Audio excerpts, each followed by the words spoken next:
অভিনব এক ধরনের জনসংযোগ দেখতে পেলাম, গান বার্তার মধ্যে দিয়ে মানুষের কাছে পৌঁছে যাওয়া। কতটা ফ্রুটফুল হবে বলে মনে করছেন? আমরা প্রাথমিকভাবে একটা কালচারের পরিবর্তন চাই। এই যে রাজনীতি মানেই মানুষ মনে করেন একটা অ্যাবসলিউট খারাপ জায়গা, একটা ধান্দাবাজির জায়গা। আমরা যখন প্রচার করতে যাচ্ছি, আমরা দেখছি গ্রামে বিভিন্ন জায়গায় মানুষ আমাদের দেখে অনেকে বলছেন যেহেতু নির্বাচনের আগে হাত নাড়াতে আসবে, তারপর আর দেখা পাওয়া যাবে না। এই যে যারা নির্বাচিত হন, তারা নির্বাচিত হওয়ার পর আর গ্রামে ফিরে যান না, সাধারণ মানুষের কাছে ফিরে যান না। এইটা রাজনীতি সম্পর্কে একটা তিক্ততা তৈরি করেছে, একটা বিশ্বাসহীনতা তৈরি করেছে, যে রাজনীতিবিদদের বিশ্বাস করা যায় না। আমরা চাইছি কোথাও না কোথাও সেইটা ভাঙতে।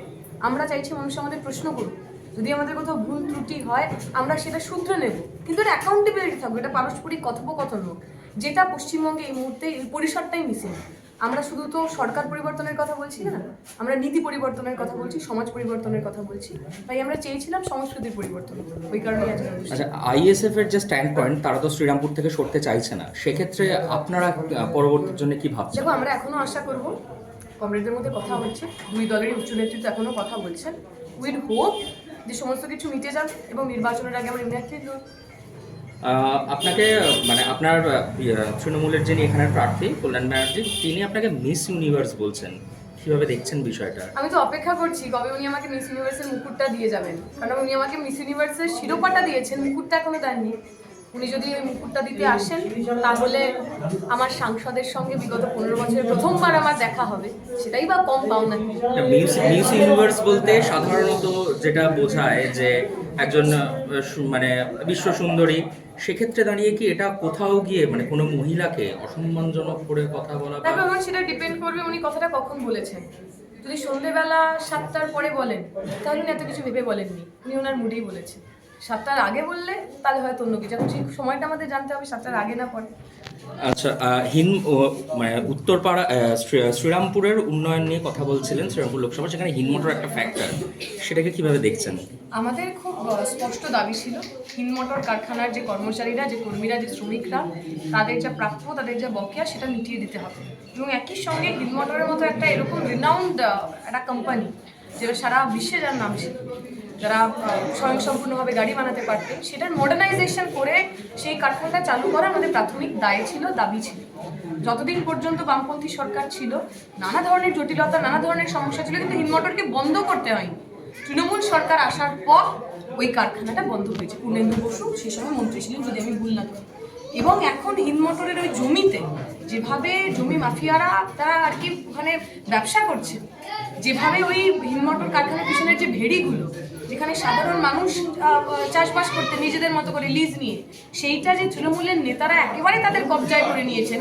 যেরকম আপনারা দেখেছেন সন্দেশকালের ঘটনা, শেখ শাহজাহান লোকের সাধারণের জমিতে ওই নোনা জল ঢুকিয়ে ভেড়ি বানাতো, এখানে সাধারণ মানুষের যে পুকুর, যেখানে সাধারণ মানুষ চাষ করতো, তাকে কবজা করে ওনারা ভেড়ি বানাচ্ছে। মানে সন্দেশখালী, টুকরো টুকরো সন্দেশখালী এই শ্রীরামপুরে এই হিন্দমোটরেও রয়েছে। এদের বিরুদ্ধেই তো পারে লড়াই। আপনার প্রচারের মধ্যে বারবার এই তারকা প্রার্থীদের কথা উঠে আসছে, তাহলে সেখানে দাঁড়িয়ে বেশ কিছু নাম, যেমন এন.টি. রামারাও, তারপরে করুণানিধি, জয়ললিতা, এই ধরনের প্রমুখ ব্যক্তিরাও রয়েছেন, যারা কিন্তু মানে অভিনয় থেকে উঠে এসেই রাজনীতির মধ্যে দৃষ্টান্ত তৈরি করেছেন। আমি খুব খুশি হতাম যদি লিস্টে তুমি একটা বাঙালির নাম বলতে পারতে, একটা তৃণমূল অথবা বিজেপি নেতার নাম বলতে পারতে, যারা এই অভিনয় জগৎ থেকে এসে সিরিয়াসলি রাজনীতি করেছে। আমাদের কোনো অসুবিধা নেই, যে কোনো প্রফেশন থেকে মানুষ রাজনীতি করতে আসতে পারেন, তাতে আমাদের অসুবিধা কি? বা শুধু গ্ল্যামার জগৎ থেকে কেউ আসতে পারবেন না, এটা তো খুব সেক্সি ভাবনা চিন্তা, আমরা সেটা একেবারে বিশ্বাস করি না। কিন্তু আমার কথা হলো, আমি আজকে রাজনীতি করি, আমি যদি মনে করি কালকে থেকে আমি সিনেমা করবো, আমায় কেউ সিনেমায় নেবে? অথবা আমি যদি মনে করি কালকে থেকে আমি আইপিএল খেলবো, আমায় কেউ নেবে না, কারণ আমি ক্রিকেট খেলা জানি না, অথবা আমি অভিনয় করা জানি না। রাজনীতি এমন একটা জিনিস হয়ে গেছে যে রাজনীতি করার জন্য এখন আর রাজনীতি জানতে হচ্ছে না।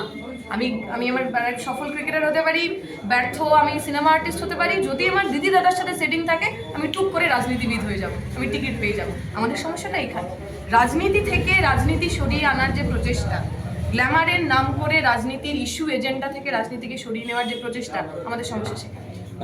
কেরল থেকে কি প্রচারে আপনার জন্য বিশেষ কোনো বার্তা বা কিছু এসেছে?